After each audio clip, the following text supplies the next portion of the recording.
اعوذ باللہ من الشیطان اللعین الرجیم بسم اللہ الرحمن الرحیم وصلی اللہ علی محمد وآل بیتہ الطیبین الطاہرین المعصومین۔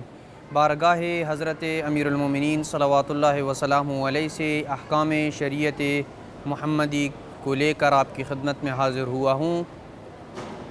گزشتہ مسائل میں ہم نے روزے کی نیت اور اس کے وقت کے متعلق گفتگو کی تھی، اور آج روزہ افطار کرنے کے متعلق گفتگو کی جائے گی کہ روزہ افطار کرنے کا وقت کیا ہے۔ قرآن مجید میں روزہ افطار کرنے کا جو وقت ذکر ہوا ہے وہ ان لفظوں میں ذکر ہوا ہے کہ ثم اتم الصیام الی اللیل، کہ پھر تم رات تک یعنی رات آ جانے تک روزہ افطار کرو۔ یعنی قرآن مجید نے روزہ کھولنے کا جو وقت بیان کیا ہے وہ غروب شرعی اور رات کے داخل ہو جانے کو معیار قرار دیا ہے۔ اس مقام پہ مراجع اور فقہاء کے درمیان غروب شرعی اور شرعی اعتبار سے رات کے معنی کے متحقق ہونے میں اختلاف پایا جاتا ہے۔ کچھ مراجع جیسے آیت اللہ العظمیٰ سید علی حسینی السیستانی دامد ظلہ، ان کے نزدیک غروب شرعی کا معنی یہ ہے کہ مشرق کی طرف نمودار ہونے والی سرخی جب زائل ہو جائے تو اس وقت غروب شرعی متحقق ہو جاتی ہے۔ لہٰذا آیت اللہ سیستانی کے مقلدین جب تک مشرق کی طرف نمودار ہونے والی سرخی زائل نہ ہو جائے اس وقت تک نہ نماز مغرب پڑھنا ان کے لیے بنابر احتیاط واجب درست ہے، اور نہ ہی اس وقت سے پہلے ان کے لیے روزہ افطار کرنا درست ہے۔ لہٰذا وہ افراد کے جو آیت اللہ سیستانی کے مقلدین ہیں وہ فقط سورج ڈوبتے ہی روزہ افطار نہیں کر سکتے، بلکہ ان کے لیے اس وقت تک انتظار کرنا ضروری ہے جب تک مشرق کی طرف سے نمودار ہونے والی سرخی زائل نہ ہو جائے۔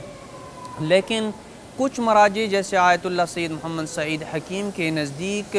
غروب شرعی کی تعریف یہ ہے کہ افق کی طرف اور مغرب کی طرف سورج کا غائب ہو جانا اور ڈوب جانا یہ غروب شرعی کہلاتا ہے۔ جیسے کہ یہی رائے ہمارے برادران اہل سنت کی بھی ہے، وہ ان کے نزدیک بھی غروب شرعی کی تعریف فقط سورج کا افق سے غائب ہو جانا اور ڈوب جانا ہے۔ اسی وجہ سے جب ان سورج غروب اور ڈوب جاتا ہے تو وہ نماز مغرب بھی ادا کر لیتے ہیں اور روزہ بھی افطار کر لیتے ہیں۔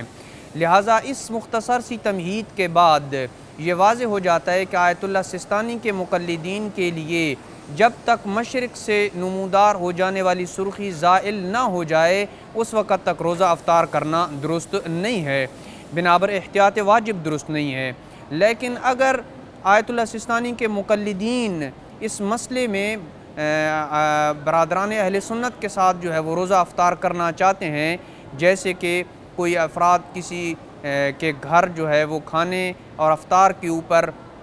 مدعو ہوتا ہے اور وہاں پہ دیگر تمام برادران اہل سنت ہوتے ہیں، اور ان کے لیے احراج کا موجب بنتا ہے کہ وہ سب کے ساتھ انتظار کریں کہ جب تک جو ہے وہ مشرق کی طرف سرخی زائل نہ ہو جائے اس وقت وہ روزہ افطار کریں۔ لہٰذا بہت سارے مومنین یہ سوال کرتے ہیں کہ کیا ہم برادران اہل سنت کے ساتھ روزہ افطار کر سکتے ہیں یا نہیں کر سکتے۔ لہٰذا اگر وہ آیت اللہ سیستانی کی احتیاط واجب کے اوپر باقی رہیں تو پھر وہ نہیں بنابر احتیاط واجب جب تک مشرق کی طرف سرخی زائل نہ ہو جائے اس وقت تک وہ روزہ افطار نہیں کر سکتے۔ لیکن اگر وہ انہی کے ساتھ برادران اہل سنت کے ساتھ روزہ افطار کرنا چاہتے ہیں تو پھر آیت اللہ سید محمد سعید حکیم کی طرف رجوع کرتے ہوئے وہ ان کے ساتھ روزہ کھول سکتے ہیں، اور نماز مغرب کو بھی انہی کی طرف آغا کی طرف رجوع کرتے ہوئے نماز مغرب پڑھ سکتے ہیں۔ وصلی اللہ علی محمد وآل بیتہ الطیبین الطاہرین المعصومین۔